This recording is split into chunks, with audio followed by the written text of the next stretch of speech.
This is the Construction Leading Edge podcast from constructionleadingedge.com and constructionbusinessaccelerator.com. My name is Todd DeWalt. It's my job to help you, the construction business owner, eliminate chaos and maximize revenue.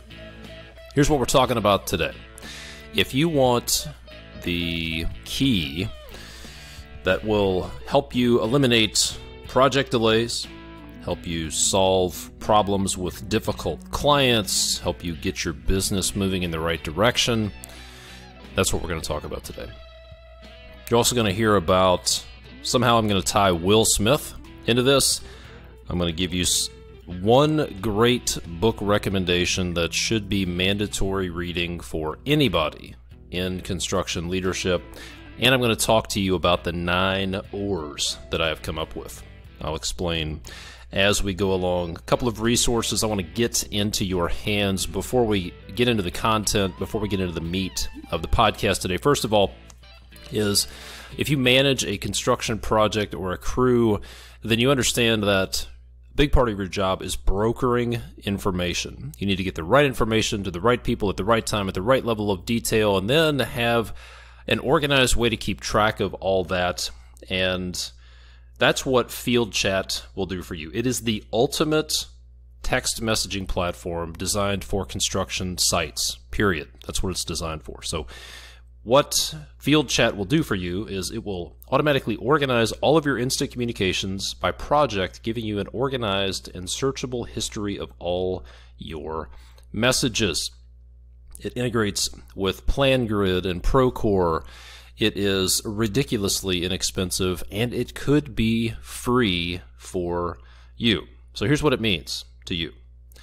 What it means is more time, less chaos, less rework. Think about how much time you spend chasing information, trying to track down approvals or track down conversations or document things. And rework. What if you could eliminate just one mistake that required rework a month? How much would that be worth to you? So I'm telling you, Field Chat is a no-brainer. It actually could be free for a lot of you. So here's where you need to go. Go to fieldchat.com/edge, and maybe you can get it for free based on the number of messages and the number of the size of your organization. But at most, it's going to be 15% off for you, the Construction Leading Edge podcast listener. So go to fieldchat.com/edge, get signed up for it, and start wrangling your project communications, because when it comes to a dispute, he or she who has the best documentation generally wins. The other thing I want to talk to you about is this is something that every construction business owner needs to be doing. You absolutely have to have good financial reporting. You need to be able to track your financials. You need to know if you're making money. You need to have job cost reports. You need someone providing visibility into your financials, and then also taking a lot of that data entry and a lot of that BS off of your plate. You're not good at bookkeeping, right? You're probably not doing a great job. But even if you are good at it, maybe you are doing a great job at bookkeeping, as a construction business owner, you need to be focused on $1,000 an hour activities like I talk about in episode 79. You need to be doing other things. You need to be doing only the things that only you can do. So a couple of years ago, I set out to find a bookkeeping firm that can help construction business owners do just that, and do it economically and make it a no-brainer. And I found the Apparatus Contractor Services team, and I highly recommend, if you are doing your own bookkeeping, or if you're not doing bookkeeping at all, then you absolutely need to be doing that. But if you're a construction business owner and you would like to spend more time doing things you want to do, doing things that will make you money, doing things that you don't hate, then check out the Apparatus Contractor Services team. If you want to learn more, watch a little video about what they do, and then request a consultation. I set up a website. You can go to constructionleadingedge.com/headache and learn how the Apparatus Contractor Services team can help offload your bookkeeping and financial reporting headaches off your plate so you can go do other stuff. Maybe it's get on your boat, get in a tree stand, do whatever you want to do. But the Apparatus Contractor Services team would be glad and happy to help offload your bookkeeping and financial reporting and payroll headaches. They can handle all of your payroll. They handle my bookkeeping. They handle my payroll. They work with several of my clients, and I've heard nothing but good things about them. So go check that out, constructionleadingedge.com/headache, to take the first step and learn more about what they can do for you. All right, now let's talk about what we're going to talk about today. This whole podcast episode stems from an article that I saw on LinkedIn recently, and it was about what are the main reasons for project delays. And frankly, it was a software company talking about how some piece of technology would help solve your project delays. So it listed out the main reasons for project delays: lack of materials, poor subcontractor coordination, changes, weather delays. There were 5 or 6 different things. And if you Google reasons for project delays, you'll probably find there are 5 to 7 different things that everybody's talking about. But here's the thing. Technology's great, all right? I'm all about systems. I'm all about finding the right technology. But it occurred to me that there's one thing that will solve project delays. And as I thought about it, it occurred to me that this same thing, the solution to solving project delays, will also help solve a lot of the problems with projects. It will help with the flow of information. It will help deal with difficult clients. It will also help you on a bigger scale with your business. Figuring out what's your vision. Where does your business need to go? How successful are you going to be? And then the same key will help you with your life, your mindset, your emotional well-being, and your health. So this is a big deal. And that's why I wanted to record this podcast, because I'll talk about my story, how this has helped me with my health, with my mindset, how it's really changed my life. And then I'm going to give you a book recommendation before we're done today. So here it is. Let's talk about project delays. All right. One of the biggest problems with projects, one of the biggest issues people talk about, the McKinsey reports, and these consultants come out with reports talking about how many projects are delayed. And there's a ridiculously high percentage of projects that are delayed. And they talk about things like weather and the other things that I talked about. And let me give you an example. A few years ago, I was working on a project I was the owner's rep for a 160,000 square foot office building for a big corporate client. And we were starting from ground up. They had an existing building that they were leasing, and they were going to move into our building. We were the landlord, the developer. So it was my job to get this thing designed, approved, go through all of the approval process, negotiate the contracts with the general contractor, negotiate with the client, and ultimately get 300 or 500 people, whatever it was, into this building on time. That was really what the overriding goal was. And we had all sorts of problems. We had a difficult client. We had lots of changes. We had all of the typical things that happen on every project. And look, I've been involved with somewhere over $300 million worth of projects, ranging from basement remodels, bathroom remodels, kitchen remodels, custom homes, sewer rehabilitation, all the way up to $70 million high rises. So I've seen it all over the past 20 years. And here's the one key, okay? I want to share with you the key that will help solve problems with your projects, with your business, and with your life. And here's the thing on this Valvoline project, which they were the big corporate client. It was a new headquarters for Valvoline. And lots of changes, but I realized I could have complained, and I had plenty of reasons for this for this project not to be done on time, but the reality was it had to be done on time. So I took ownership of it. I saw it as my job to get this project done. I realized I could find excuses, or I could take ownership of it and really drive the project through these obstacles. So that is the key. That's the key I want to talk about. This is what changed my approach to projects, changed my approach to business, and really changed my approach to life, is ownership. And in a project sense, I'm not talking about the project owner. I'm talking about you taking ownership wherever you're at in the project, wherever you're at in the hierarchy, wherever you're at in your business, wherever you're at in your life. When you begin to take ownership of that situation, then things will begin to change for you. So what does this mean? Let's talk about schedule delays. Maybe there's weather delays, subcontractor coordination delays, communication, whatever. But let's just look at weather, all right?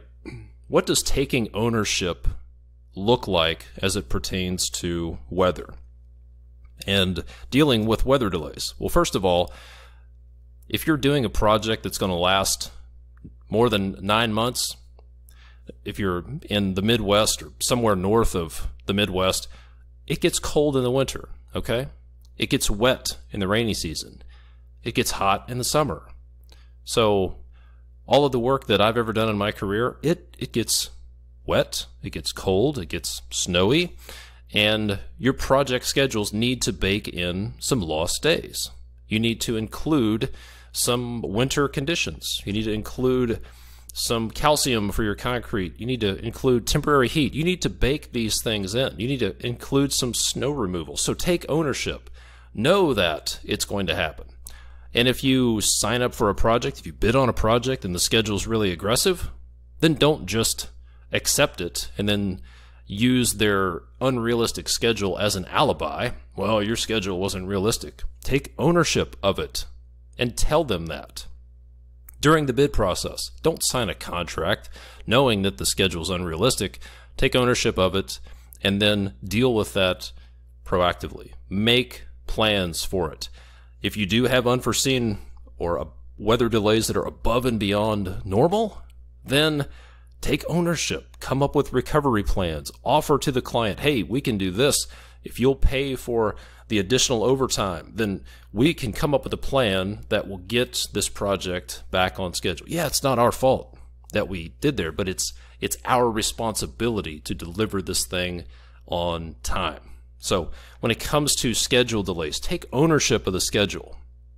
It's your job to deliver this thing on time, not under perfect conditions, but it's your job to deliver this thing on time under all conditions. But take ownership. That's the key. You own it. Secondly, this is an issue that I've seen a lot, especially in commercial projects. It's related to the flow of information. So think about this question. Answer this. Let's say if you're a project manager, superintendent, project engineer, project coordinator, estimator on a commercial project, and this applies to residential as well. But let's say you're working with consultants, architects, engineers, clients. Is it your job to ask questions, or is it your job to get answers? Let me say that again. Is it your job to ask questions, or is it your job to get answers? There's a big difference in approach. I've worked with people from both sides. I've worked with a lot of people who believe it's their job just to ask questions, and here's what that looks like. If you believe it's your job to ask questions, then you will fire off an RFI or a request for information, and then you won't follow up with it. You'll send off a submittal, and then you won't do the due diligence during the submittal review process. You won't scrub it to make sure it's right. You'll just hand it off, rubber stamp it, send it off, and then not follow up with it. And then when there's a delay, then you'll point fingers at the architect or engineer or the consultant that's reviewing it. If there's some sort of a proposed change or some sort of unforeseen condition, then you just lob this issue over the fence to somebody else and say, something like please advise. You collect problems, all right? Now, if you believe it's your job to get answers, then when you get an RFI from your subcontractor, you won't just relay that right through the chain. You'll try to answer it yourself. Or if there are options, you'll come up with some options. You'll come up with some recommendations. You'll package it up. You'll proactively answer the questions, provide the information that the reviewer needs in order to answer the question. When it comes to submittals, you'll do your own review. You'll make sure it's right before you send it on. And then you will follow up. You'll talk about it in your coordination meetings. You'll follow up before it's due back and say, hey, where are we at on our air handler unit submittals? Where are we with our flooring selections? You'll tell people what you need before you need it instead of waiting until it's past due and then pointing fingers. That's the difference between asking questions and getting answers. When you take ownership of getting answers, that's very different than looking at your job as just asking questions. The third way that you can take ownership with your projects is with your clients. Look, most project owners don't build projects every day. Some of them do, but most of them don't. They don't do construction projects all the time. Some of the people you work with have never done one. Maybe they've done one occasionally, but they don't understand the process. They don't think ahead. They're just kind of winging it. And you can either stand back and point fingers, or you can take ownership and you can lead your client. You can take ownership of the entire project, even going further upstream from what a contractor or a builder or a remodeler would normally do.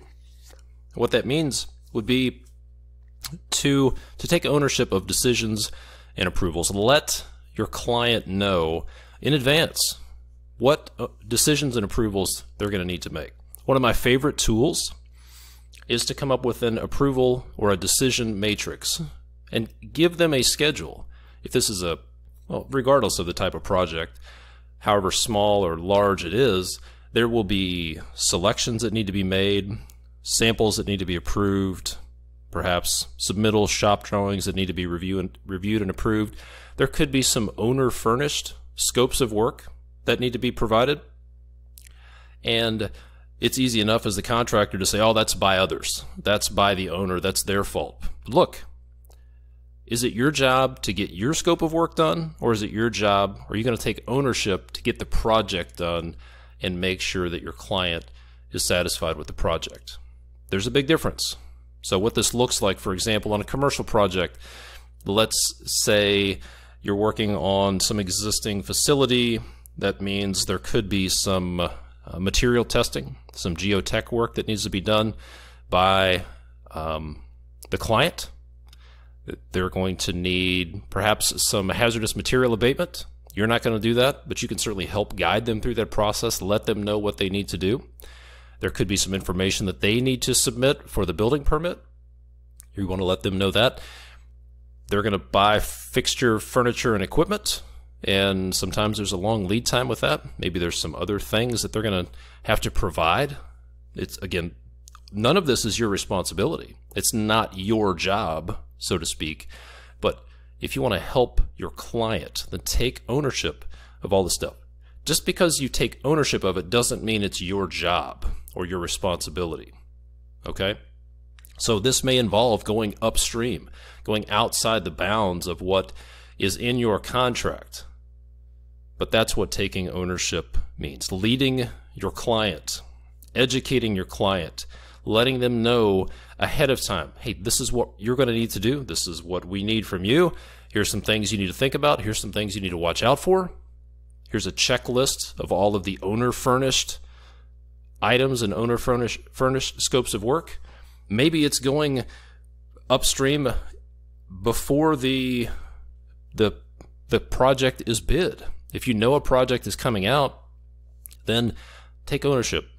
Offer to look at plans. If this is a client that you work with on a regular basis, then certainly get your hands on a set of plans. Help with developing budget, finalizing scope, looking for deal breakers, doing value engineering, but stop saying that's not in our scope, okay? Now you can do that if you want, but you're going to be just like all the other contractors. I'm telling you, if you want to build relationships, you want to be a trusted partner with your clients, then when you take ownership, then they will start to see you as a trusted partner. This reminds me of a scene in one of my favorite movies, Saving Private Ryan.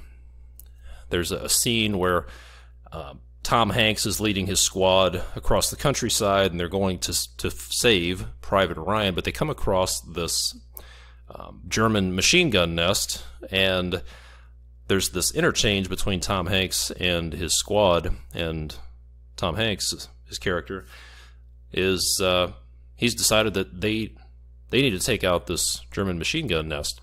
And one of the guys in the squad said, "Hey, sir, this is not our mission. Why don't we just go around? This is not our mission." And Tom Hanks looks at him and says, "Our mission is to win the war." So stop thinking that's not my job. That's not in my contract. If you see a problem, then solve it. Take ownership. Help your clients, help your subcontractors, help people up and down the food chain on your projects.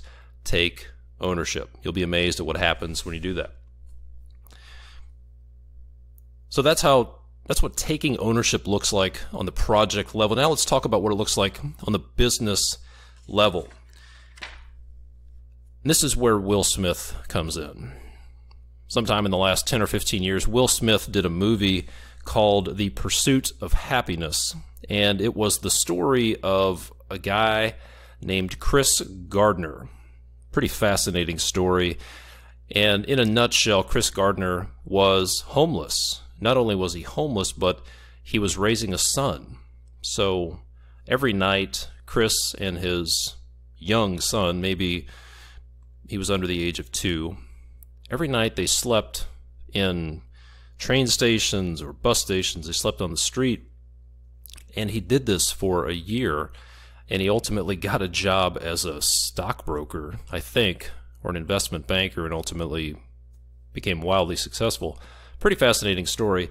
But I heard Chris Gardner talk about this, and he said it was not unusual for him to be in that train station or bus station or subway bathroom. That's where he and his son would sleep.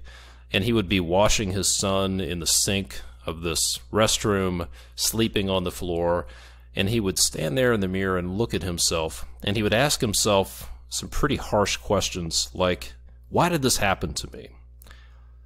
What am I doing? How am I going to get out of this? But one of the most harsh questions that he would ask himself was, how did I get here? And Chris Gardner said the answer was even harsher, and his answer was, I drove here. Chris says this, he said, when he asked himself the question, how did I get here? He said, quote, I drove here. I had something to do with the circumstances of my life. And then he went on to say there was something empowering, something liberating about saying, I drove here. Because if I recognize that I drove here, that means I can drive out. And here's what Chris said. You can't change something until you own it. I drove here. So whatever situation you're in with your business, you've got to take the position that you got yourself there. You drove to where you're at. If you're not happy with where you are, you need to take ownership. And you need to take Chris's advice. You can't change something until you own it. So you need to say, I drove here. So here's what that looks like. A couple of things you can do to take ownership of your situation in your business. First of all, is figure out who decides how successful you're going to be. So think about that question. Who is going to decide how successful you are? Now, some people would say, well, the competition, my competitors, my clients, my subcontractors, my vendors, the economy, Donald Trump, the Russians, I don't know. But as long as you think that somebody else determines how successful you're going to be, you are not owning your situation. You're not saying, I drove here. So the first thing you need to do is decide that you are going to be successful and take ownership of your success. You need to decide and really understand that you determine how successful you're going to be. You determine how much money you're going to make. You get to determine what type of work you're going to do. You get to determine where you're going to do it. You get to determine how big your organization is or how small your organization is. So you have to understand that you got yourself where you're at, take ownership of your situation, and then figure out where you're going to go. Figure out and embrace the fact that you drove here, and then embrace the fact that you get to drive out, and then you get to determine where you're going to go from here. So my questions for you will be some of the first questions I ask my clients that I work with on a one-on-one basis. What does your ideal lifestyle even look like? What do you want? What do you want? How much money do you want to make? How much do you want to travel? How much do you want to work? What do you want to do with your money? What do you want your relationships to be like? What do you want? And then secondly, what is your why? Why are you doing this?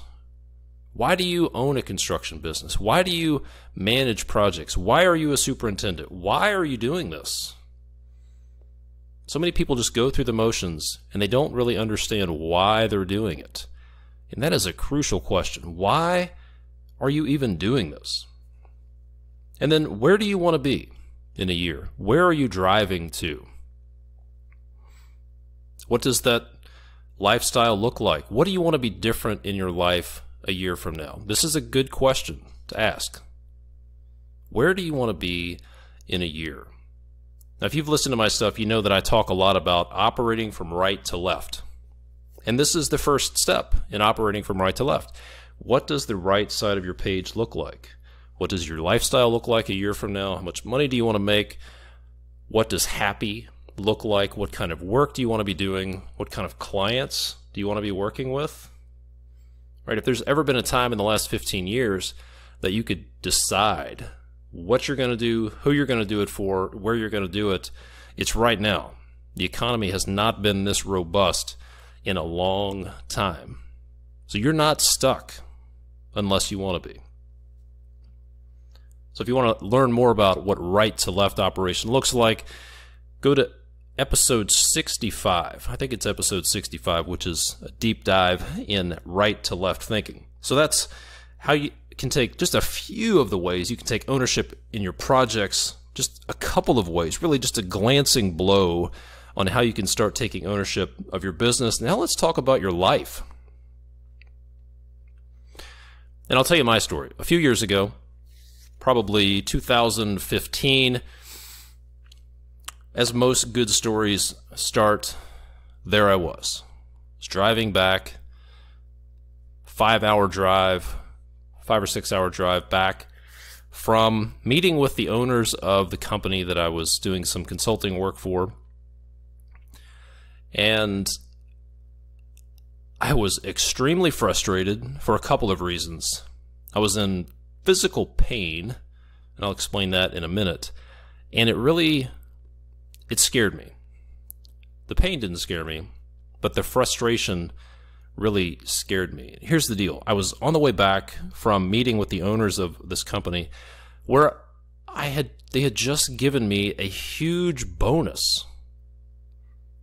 It was 50% more than what I thought it was going to be based on performance of the company and the performance of my work.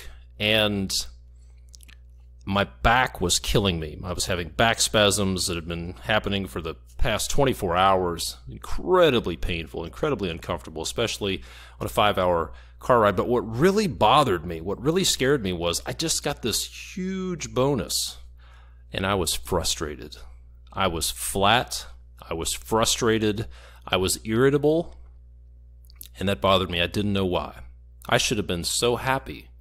I just got everything that I wanted, plus a lot more, but I was irritable. I was frustrated, and that scared me, because if I couldn't be happy in that situation, I was scared that I would never be happy.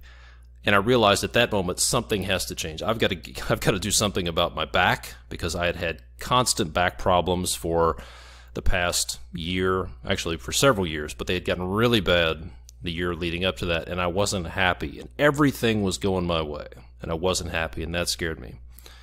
So I went to work on that. I went to work on getting my physical health in line. I really started studying about mindset, getting control of my emotions. I wanted to be happy. How do I become happy? Because I plan on living a long time, and I didn't want to spend the next 50 or 60 years being unhappy. So let's talk about mindset. First thing you need to do is take ownership of your mindset. And I'm going to talk about some tactics, some really practical things you can do, because mindset is a big nebulous topic. I'm going to talk about the 9 O's, which will help you identify your mindset and really start to get a more positive and more helpful mindset. But you've got to take ownership of your mindset. You have to understand that your mindset is like an operating system for a phone, and you can upgrade it. And when you upgrade that mindset, suddenly things that were impossible before become possible. And really the main realization is that you can change the way you think. Okay, and when you change the way you think, then things will change for you. As I heard it said recently, when you change the way you look at things, the things you look at begin to change.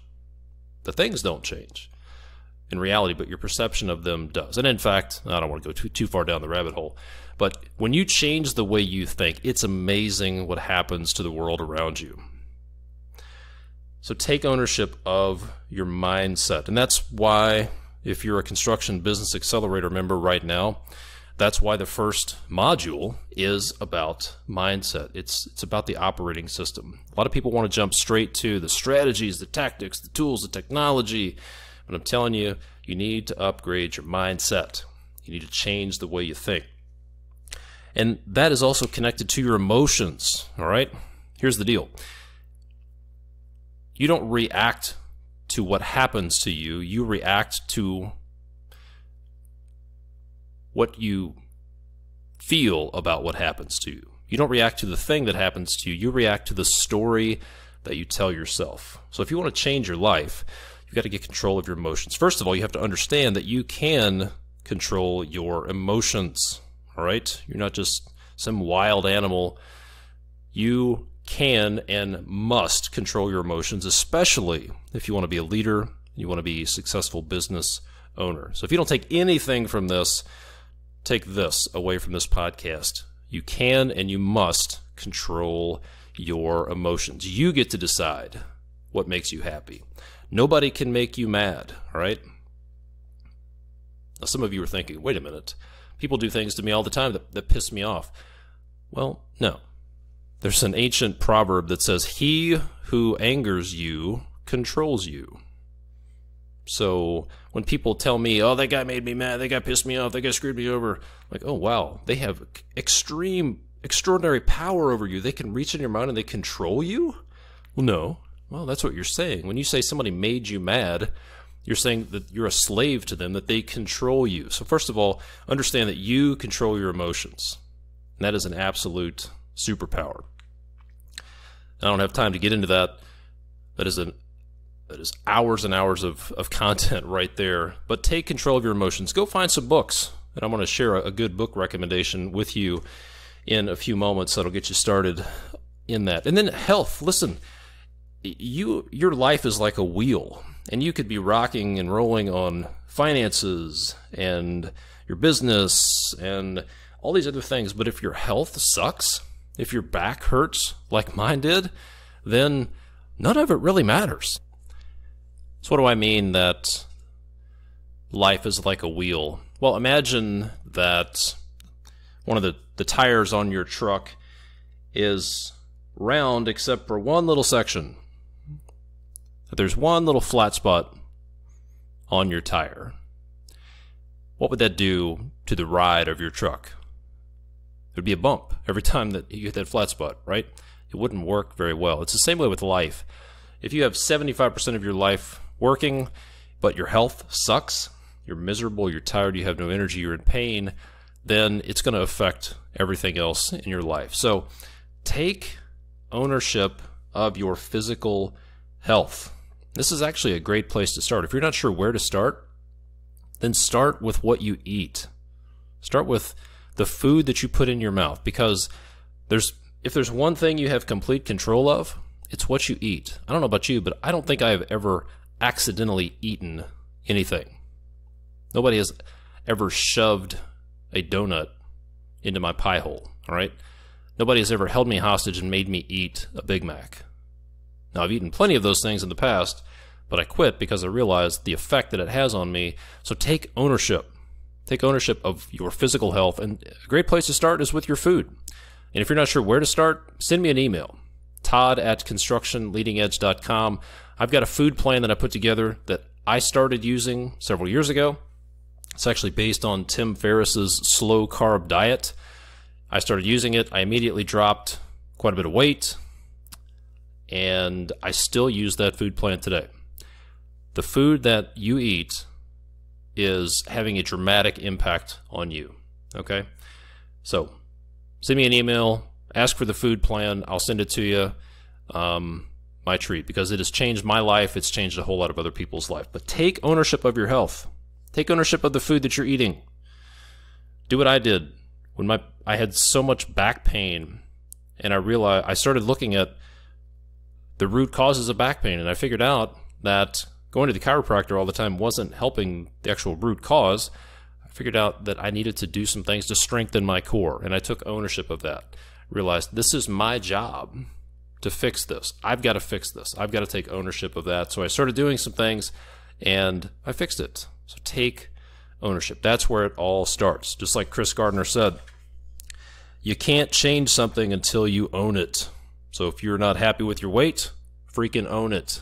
If you're not happy with how much sleep you're getting or your energy level, take ownership. Own it. And take yourself out of that situation. Okay, so now, mindset. What can you do to upgrade your mindset? I'm going to talk about this list of, I put together a list called the 13 O's several years ago, and I remind myself of these pretty frequently. I'm only going to share about 9 of them with you really quickly. Maybe some other time I'll talk about the other oars, but I'm not talking about like the oars you would use to paddle a rowboat, not OARs. These are oars, O-R. So I'll run through the 9 oars. So as it pertains to business, as it pertains to life, most of these are related to business and your projects. So the first oar is, are you focused on activity or a result? So activity or result. For example, RFIs and submittals. Are you just going through the motions of activities, or are you focused on the results? When it comes to selling, are you just going through the motions? Are you going through the activity of making calls, or are you focused on results? Activity or result. The second one is related to your focus. What are you focused on when it comes to, let's say, a schedule? If there's a schedule bump, some sort of unforeseen condition, or a weather delay, or some sort of change, are you obstacle focused or are you objective focused? Obstacle focused people stare at the obstacle and they point at the obstacle, and that's all they see. All they see is the obstacle. It's the person that walks up to a rock in the middle of the road. There's plenty of room to walk around it, but all they can see is the obstacle. The objective focused person says, oh, there's a rock, and they go around it. They figure out a way to go around it, under it, through it.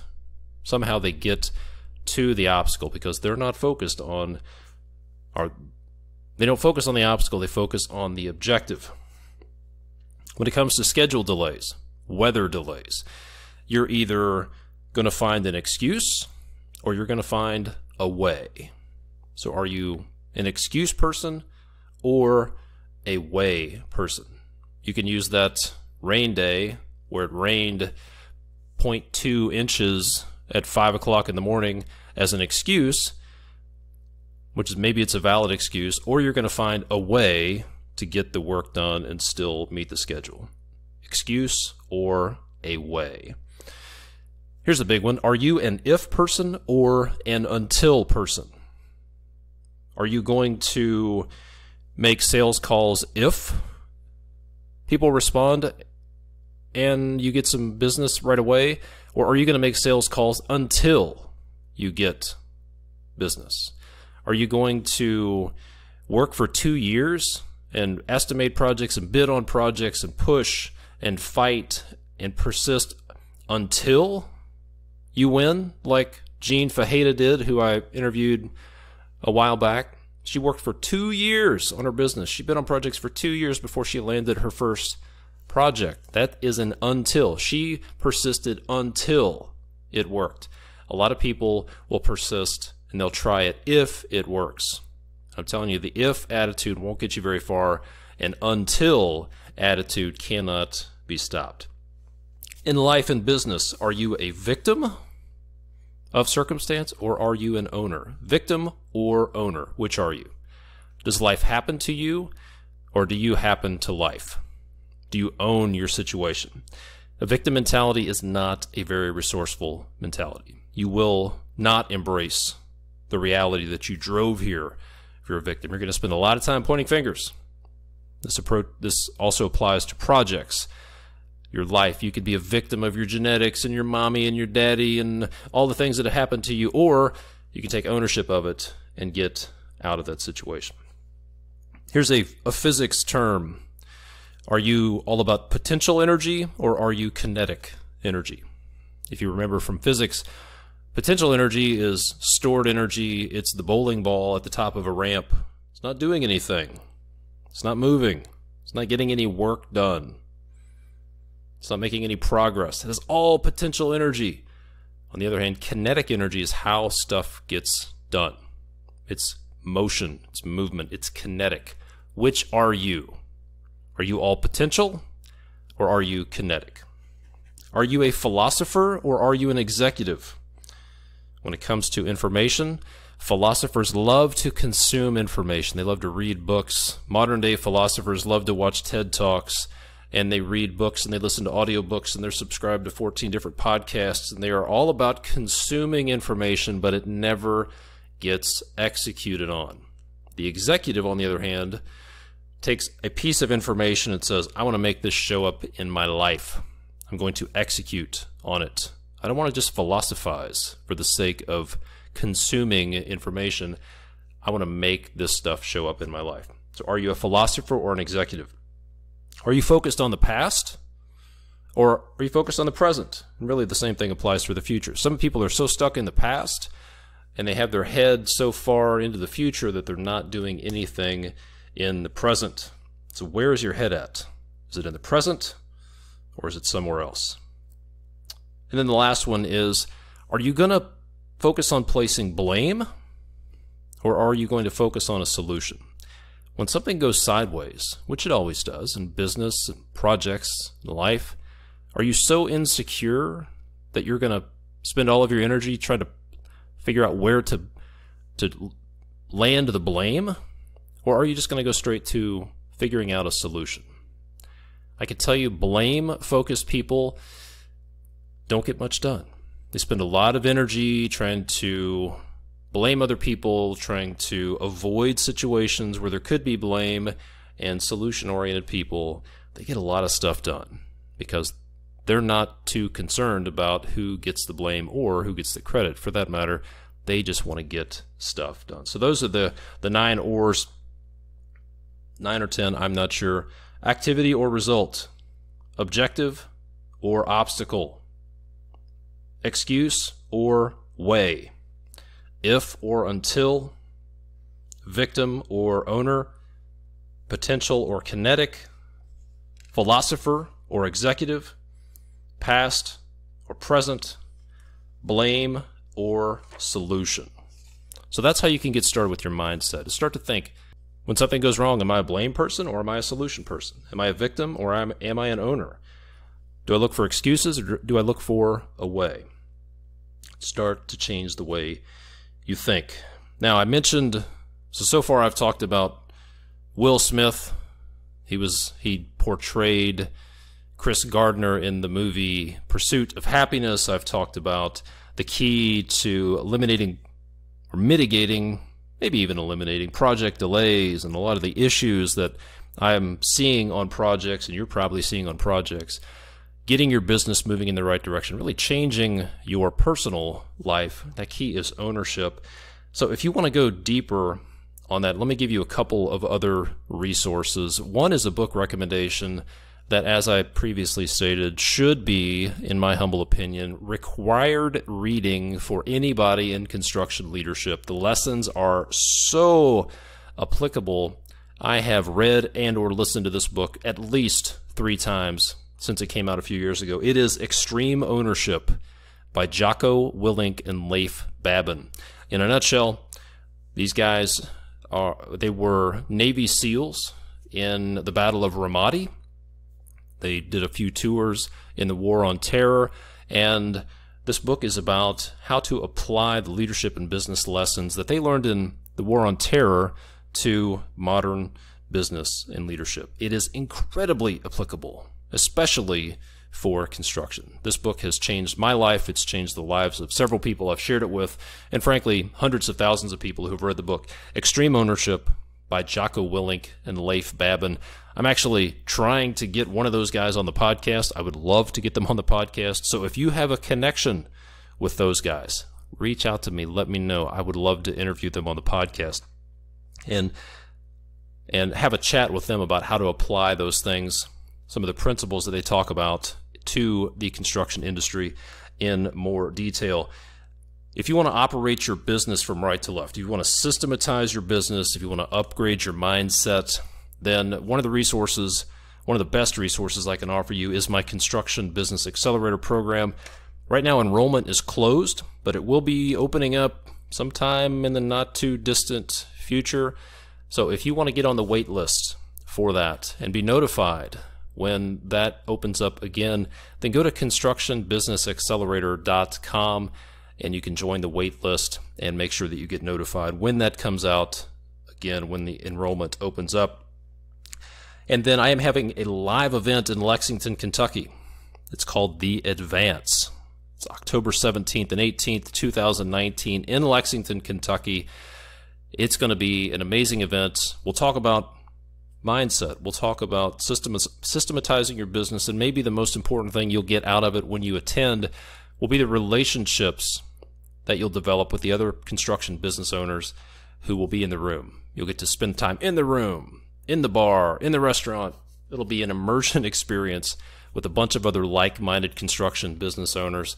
And as I like to say, it's an excuse to get away from your business and a way to get ahead of your business. So get away from your business for a couple of days so you can get ahead with your business. Go to constructionbusinessaccelerator.com/advance for that. And if you're driving or if you're on the lawnmower in the gym, whatever, and you don't have time, just remember one thing. Send me a text, 859-667-2015. Let me know what you're looking for. If it's the advance, if it's the food plan, if it's details on whatever program I've got, then if you need a link, if you need info, send a text, 859-667-2015, and I will put that stuff in your hands. And here's my challenge for you. I mentioned the philosopher versus the executive. My challenge for you is to be an executive. Pick one thing from this podcast and do it. Make it show up in your everyday life. Pick one thing that you're going to focus on, and then focus on that thing until it shows up consistently in your life. Whatever that might be. Pick one thing. Get somebody to hold you accountable. If you're in the Construction Business Accelerator program, go post that thing that you want to be held accountable to in the private Facebook group. If you're in a peer group, if you're in one of my peer groups, then post that with your peer group. Make this stuff show up in your life. It's not just enough to hear it, it actually needs to show up. So again, if you want to wrangle the communication on your projects and get the flow of information nailed down, be sure to go to fieldchat.com/edge. Take advantage of the special offer that they've extended to you, the construction leading edge podcast listener. Go to fieldchat.com/edge and make sure and check out the advance. It's the absolute best thing I can do for you folks. All right. If you own a business or you're planning on starting a business, this is the absolute best thing I can do for you, is get you to the advance in a room with other business owners. It's going to change your life. Okay. And I'm offering a 10x ROI guarantee. All right. If you don't get 10 times the value of what you pay me to come to this event, I'll give you your money back. I'm going to put my money where my mouth is. Okay. So go to constructionbusinessaccelerator.com/advance for all the details. And as always, thank you for the ratings, reviews. If you could take a moment, leave a rating and a review, share this podcast with somebody in the construction industry who you think it would help, I would appreciate it. My job is to get this podcast in front of as many people as possible and help them avoid painful mistakes, get up the learning curve faster, and ultimately get where they want to be so that we can all get better together. Does that sound good to you? All right. Well, thanks so much for listening. Let me know what you think. I'm Todd from ConstructionLeadingEdge.com. See you next time.